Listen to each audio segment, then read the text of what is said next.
Hindi lahat ng tinawagan ay tumalimang walang tinanong, kundi sumunod na lamang. At nang sumunod ay nakilala ang nag-atas, ang kumuha at nagbahagi kung anong dapat ibahagi sa kanya. Kaya mapapalad ang mga kumikilala sa katotohanan at tumalima sa katotohanan, na sumpungan ang katotohanan, nakalaya sa kamalian. Buhay ba ang Ama? Kaya sa inyong lahat, pagharian kayo, mapuspos ng ganap na pangunawa.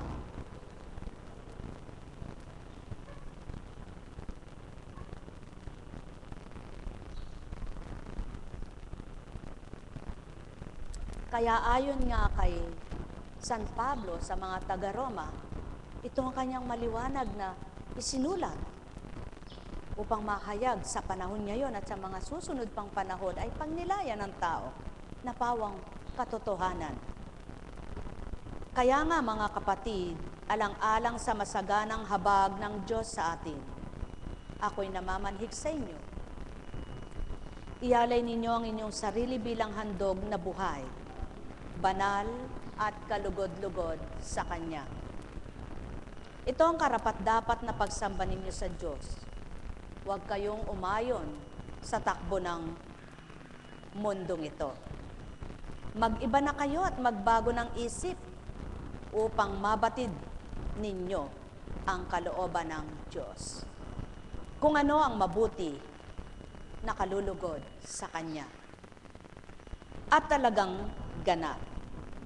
Dahil sa kaloob ng Diyos sa akin, sinasabi ko sa bawat isa sa inyo, huwag ninyong pahalagahan ng higit sa nararapat ang inyong sarili. Buhay ba ang Diyos? Hindi ba kapag natatakot ka na may sakit ka, sino pinahahalagahan mo? Ang buhay na nagbuhay ba sa'yo, na nagpahiram ng buhay, o yung sakit mo na baka mamatay ka? Yan ay isang patotoo na kapag natakot ka sa sakit mo, kapag natakot ka sa kalagayan mo, hindi mo pa nakikilala ang Diyos mo sapagkat pinahahalagahan mong masidhi ang iyong sarili. Subalit kapag nasa tuntunin ka na ng Ama at ang kalooban niya ay nararamdaman mo at pinangunguna mo na siya, kapag may nararamdaman ka, nilalagak mo sa Kanya.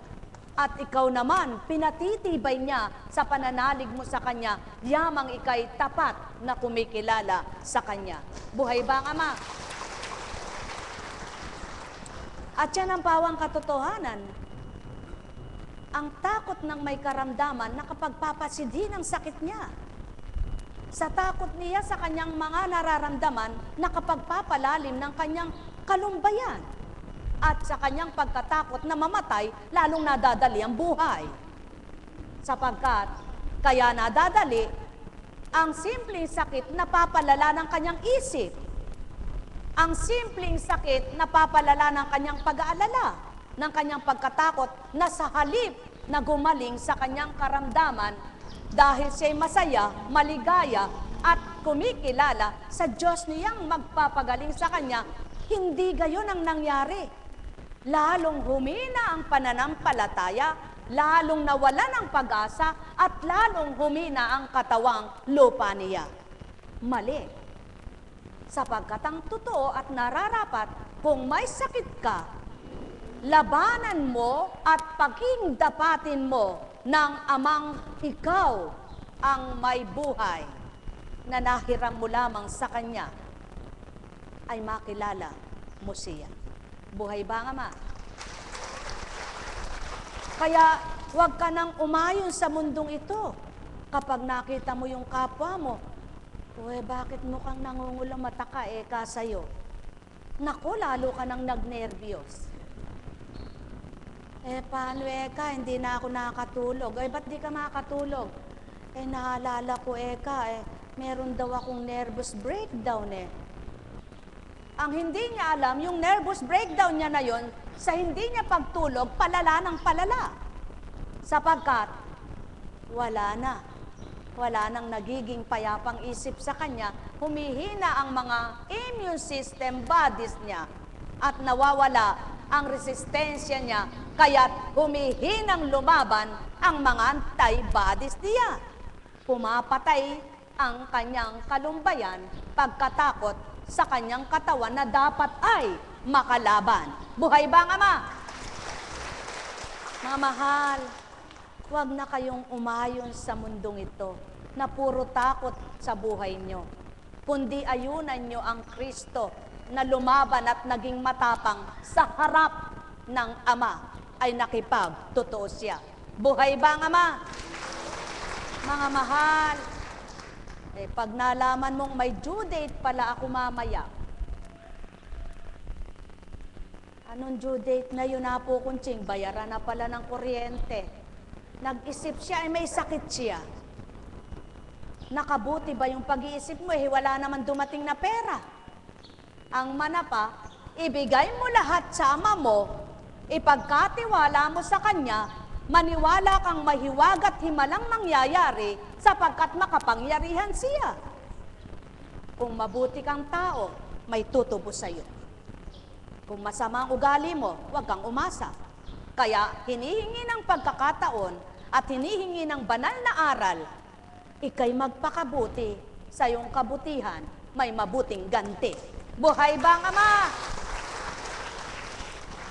At kung lahat lamang ng nakatala sa banal na aklat at totoong binabasa at ninanamnam at pinagtitiwalaan, sino kaya ang Diyos mong patay na tinatawagan? Kung patay ang Diyos mong tinatawagan, huwag kang maniwala. Kung Diyos mong tinatawagan ay hindi patay, magtiwala ka sa iyong buhay, sa iyong pagtitiwala, paniniwala, pagtupad at pagtanggap sa kanyang buhay na kapangyarihan, may magaganap sa iyong posible. Dahil imposible man sa iyo, sa kanya'y walang imposible. Lahat ay posible niyang pangyayarin at tutuparin ng dahil sa iyong pananalig at pananampalataya. Kaya lamang, may mga tao, ba't ba ganyan ka? Naku chinek up ako ang sabi ganito Nagpa-check up ka ngayon, nagkaroon ka ng takot. Kung hindi ka nagpa-check up, malakas ka, masigla ka. Nung magpa-check up ka, sa halip na ikaw ay masigla at malakas, humina ka. O sinong tanga? Sabi ng Kristo.